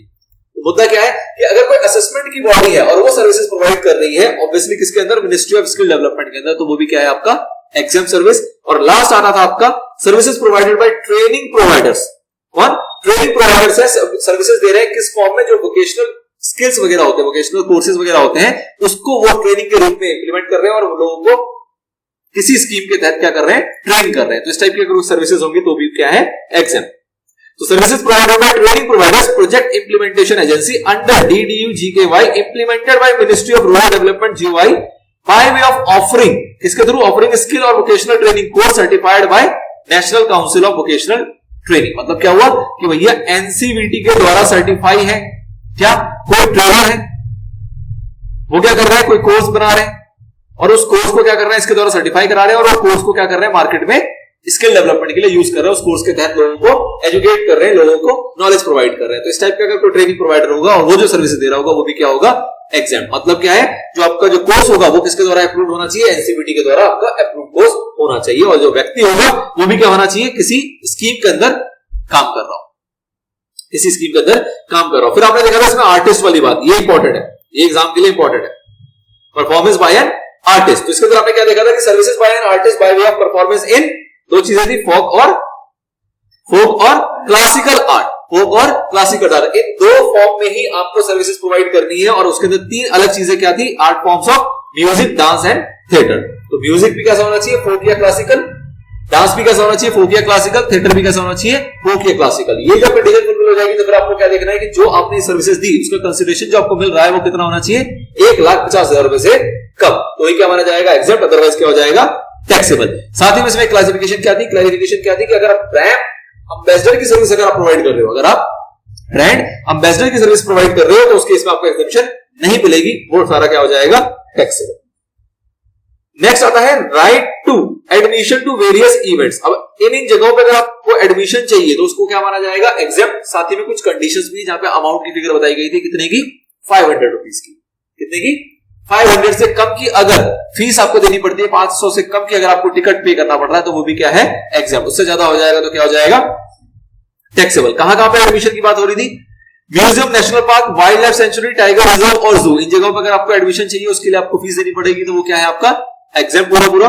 Protected monuments में अगर आपको एडमिशन चाहिए उसके लिए अगर आपको टिकट लग रही है तो वो भी क्या है आपका पूरा का पूरा एग्जेम्प्ट। और फिर आपने देखा था ये कुछ इवेंट्स या कुछ प्लेसेस है जहां पे कंसिडरेशन अगर 500 रुपए से कम होगा तो ही क्या होगा एग्जेम्प्ट, मतलब नॉट मोर देन 500 रुपीज, मतलब 500 से लेस होना चाहिए या 500 होना चाहिए तो ही क्या है एग्जेम्प्ट, अदरवाइज क्या हो जाएगा टैक्सेबल। कौन कौन सी जगहों पे, कोई सर्कस है, डांस है, थ्योरेटिकल परफॉर्मेंस है इंक्लूडिंग ड्रामा और बैलेट, अवार्ड फंक्शन है, कोई कंसर्ट है, कोई पेगेंट है, म्यूजिकल परफॉर्मेंस है या कोई स्पोर्ट्स इवेंट है other than recognise sports event. और फिर अगले पॉइंट में आ गया था रिकॉग्नाइज स्पोर्ट्स इवेंट और उसके बाद आ रहा था प्लेनेटेरियम। तो इस जगहों पे अगर आपको एंट्री चाहिए और उनकी फीस 500 रुपए से ज्यादा नहीं है तो भी क्या हो जाएगा वो एग्जेम्प्ट, वो जो सर्विसेज है वो भी क्या हो जाएगा एग्जेम्प्ट, और 500 से ज्यादा होगा तो क्या हो जाएगा टैक्सेबल।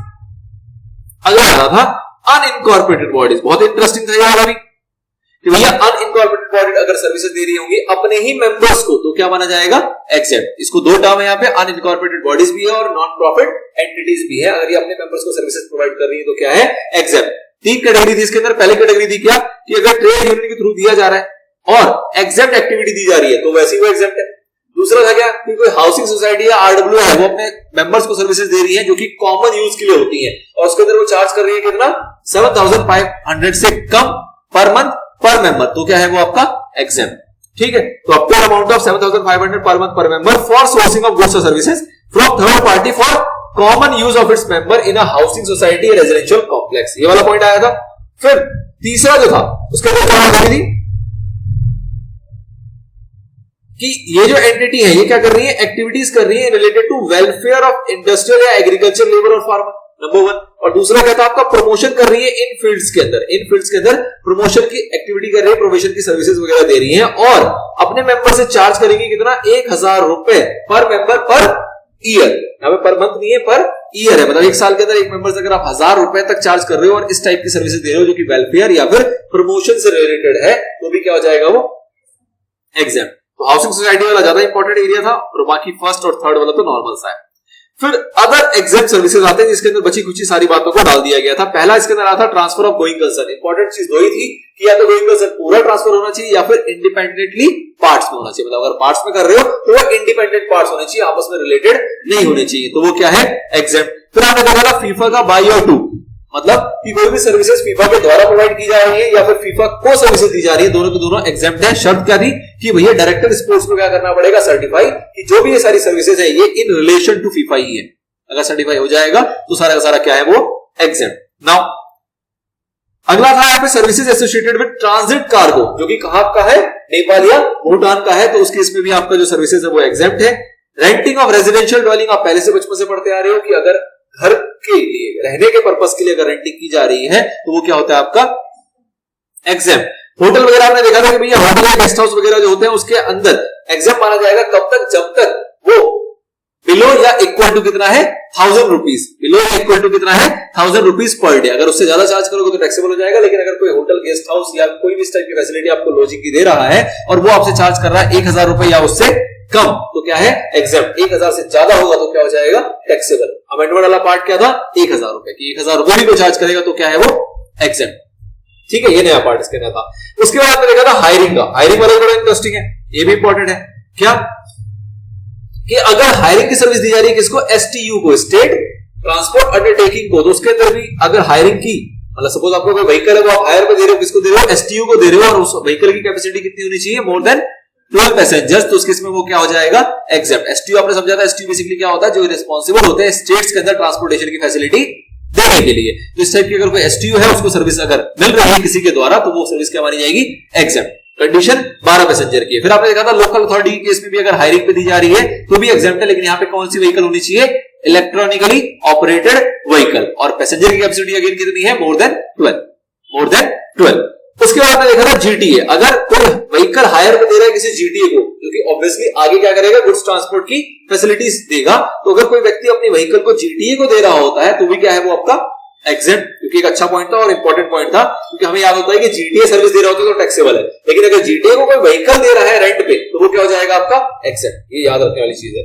और अगला हमने देखा था क्या कि अगर मोटर व्हीकल दिया जा रहा है हायर के ऊपर, और किस चीज के लिए? ट्रांसपोर्टेशन ऑफ स्टूडेंट्स, स्टाफ या फिर फैकल्टी। कौन से वाले एजुकेशनल इंस्टीट्यूशन के लिए? जो कि प्री स्कूल है या फिर up to higher secondary school या इक्विवेलेंट है। तो उस टाइप की अगर एजुकेशनल इंस्टीट्यूशन है और उसको अगर हायरिंग की सर्विस दी जा रही है, व्हीकल दिया जा रहा है हायर पे, जो कि उसको यूज करेंगे ट्रांसपोर्टेशन ऑफ स्टूडेंट्स, फैकल्टी और स्टाफ के लिए, तो वो क्या माना जाएगा? आपका एग्जेम्प्ट। तो ये हायरिंग वाला पॉइंट था।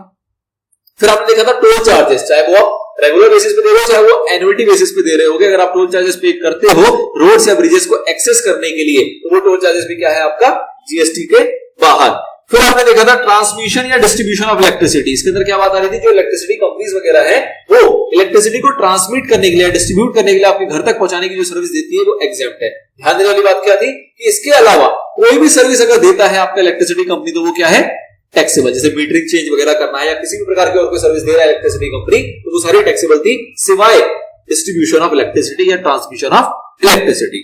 अगला आया था आपका इंक्यूबेटर वाला। इसके अंदर आपने क्या देखा था कि भैया अगर किसी ने कोई एग्रीमेंट किया है गवर्नमेंट के साथ और उस एग्रीमेंट के 3 साल खत्म नहीं हुए हैं, और उस जो एंटरप्रेन्योर हमारा जिसने इसकी एग्रीमेंट किया है उसके जो टर्नओवर है पिछले साल का वो 50 लाख से ज्यादा नहीं है, अगर ये दोनों कंडीशन फुलफिल नहीं होती है तो उसके इसमें उसको एग्जेम्पशन मिल जाएगी। मतलब जो भी उसका सर्विसेज प्रोवाइड करेगा वो सारा क्या माना जाएगा? एग्जेम्प्ट। कब तक? जब तक उसका टर्नओवर 50 लाख से बाहर नहीं चला जाता और जब तक उसके 3 साल खत्म नहीं हो जाते। अगर दोनों में से कुछ भी हो गया तो वो क्या हो जाएगा? एग्जेम्पशन से बाहर और टैक्सेबल हो जाएगा। फिर आपने देखा था कि जो FSSAI है वो आपकी सर्विसेज देते हैं किसको? फूड बिजनेस ऑपरेटर को। किस टाइप की सर्विस? रजिस्ट्रेशन की, लाइसेंसिंग की, इस टाइप की सर्विसेज दी जाती है। तो वो सारी सर्विसेज भी क्या है? आपकी एग्जेम्प्ट। फिर आपने इसी वाले पॉइंट में जो आपने ऊपर अभी देखा इंक्यूबेटर वाला, उसके अंदर आपने देखा था कि टैक्सेबल सर्विस भी अगर दी जाएगी और बायोटेक्नोलॉजी से इंक्यूबेटर भी होंगे, और जो आपके नॉर्मल टीबीआई या एसटीपी वाले इंक्यूबेटर होते हैं उनको भी वहां पे क्या किया गया है? एग्जेम्प्ट। और दोनों ज्यादा इंपॉर्टेंट कैटेगरी के नहीं है। फिर आपने एक और पॉइंट देखा था कि भैया न्यूज को कोई कलेक्ट कर रहा है और न्यूज को कोई प्रोवाइड करने की सर्विस दे रहा है, जो कि जनरली किसके द्वारा दिए जाते हैं? इंडिपेंडेंट जर्नलिस्ट वगैरह के द्वारा, तो वो भी क्या है? आपके एग्जेम्प्ट। पब्लिक लाइब्रेरीज हमने देखा था कि जो पब्लिक लाइब्रेरीज की सर्विसेज दे रहे होते हैं वो भी क्या होते हैं? हमारे एग्जेम्प्ट। बिजनेस एग्जीबिशन की कोई सर्विसेज दे रहा है लेकिन आउटसाइड इंडिया, अगर विद इन इंडिया होगा तो टैक्सेबल हो जाएगा, बट अगर बिजनेस एग्जीबिशन की कोई सर्विस दे रहा है आउटसाइड इंडिया तो क्या हो जाएगा? आपका एग्जेम्प्ट। स्लॉटरिंग ऑफ एनिमल्स तक, कसाई वगैरह, ये जो सर्विस दे रहे होते हैं ये क्या है? आपके एग्जेम्प्ट। जो फ्रूट्स या वेजिटेबल्स की जो भी साफ सफाई या जो भी उसकी मरम्मत या जो उसकी पैकिंग वगैरह की जाती है, इस टाइप की जो सर्विस प्रोवाइड कर रहा होता है वो भी एग्जेम्प्ट होता है, लेकिन कंडीशन वही है क्या कि एसेंशियल कैरेक्टरिस्टिक जो है वो चेंज नहीं होना चाहिए, तो वो भी एग्जेम्पशन में आ जाएगा। उसके अलावा आपने देखा था कि national centre for cold chain development, मतलब बेसिकली जो आपको कोल्ड स्टोरेज वगैरह की फैसिलिटी दी जाती है वो भी क्या है? हमारी exempt. Foreign diplomatic mission located in India, ये भी आपके एग्जेम्प्ट कैटेगरी में आ जाता है। आरटीआई के तहत जो इन्फॉर्मेशन प्रोवाइड की जाती है लोगों के द्वारा, कंपनीज के द्वारा, वो भी क्या है? आपकी एग्जेम्प्ट। रिकॉग्नाइज्ड स्पोर्ट्स बॉडी, ये इंपॉर्टेंट है। रिकॉग्नाइज्ड स्पोर्ट्स बॉडी को, रिकॉग्नाइज्ड स्पोर्ट्स बॉडी सर्विस नहीं दे रही, रिकॉग्नाइज्ड स्पोर्ट्स बॉडी को सर्विस दिया जा रहा है। किसके द्वारा? इंडिविजुअल के द्वारा। किसके द्वारा? इंडिविजुअल के द्वारा या फिर किसी और रिकॉग्नाइज्ड स्पोर्ट्स बॉडी के द्वारा, तो वो भी क्या है? एग्जेम्प्ट। ध्यान यहां पे क्या देना था आपको कि भैया इंडिविजुअल जो होगा वो कैसा होना चाहिए? प्लेयर, रेफरी, अंपायर, कोच या फिर team manager for participation in sports event organised by recognised sports event. तो ये लोग अगर एज ए इंडिविजुअल सर्विस दे रहे होते हैं रिकॉग्नाइज्ड स्पोर्ट्स इवेंट को, तो वो क्या है?